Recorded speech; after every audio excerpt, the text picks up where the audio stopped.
Echo, turn off light 1. Okay. Echo, turn off light 2. Okay.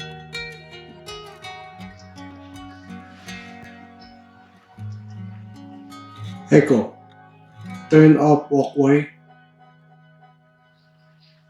Okay.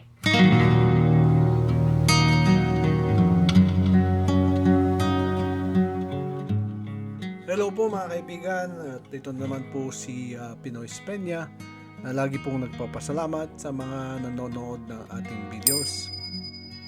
At opo, nakita niyo naman po yung mga ating ilaw na gusto ko lang i-share yung ating mga ginagamit. Yung kanyang software po or yung mga apps na ginagamit po natin ay eWeLink at saka MyTouch Smart tsaka Smart Life. At yun naman pong ating ilaw sa mga under cabinet, yan po ay strip light po yan na gawa po ng day better at pwede nyo pong kontrolin sa ating cellphone o kaya lagyan po ng timer. At ito po ay naka-connect po sa ating main switch. Ibig sabihin, pwede po natin kontrolin, patayin o kaya i-on sa ating regular pong wall switch. At karamihan naman pong hardware na relay para sa ating mga ilaw ay son-off po na hardware ang ginagamit natin. Ito kasi ay yung kanyang range ng wifi ay malayo po, kaya ito po ang aking ginagamit. At ito naman po ay nabibili sa Amazon po lamang.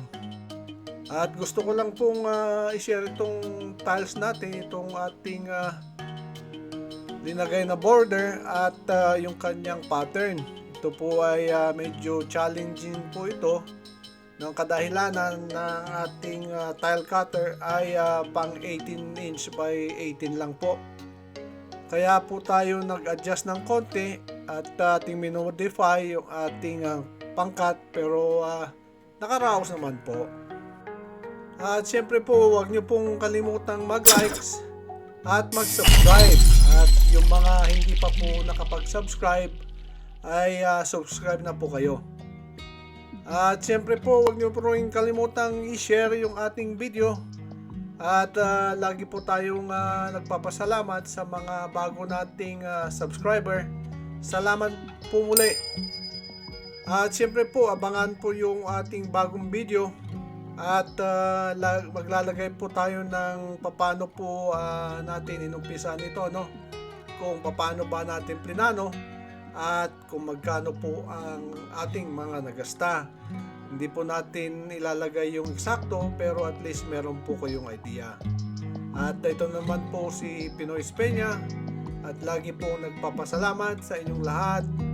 At lalong lalo na po doon sa lagi pong nanonood ng ating video. Maraming salamat po.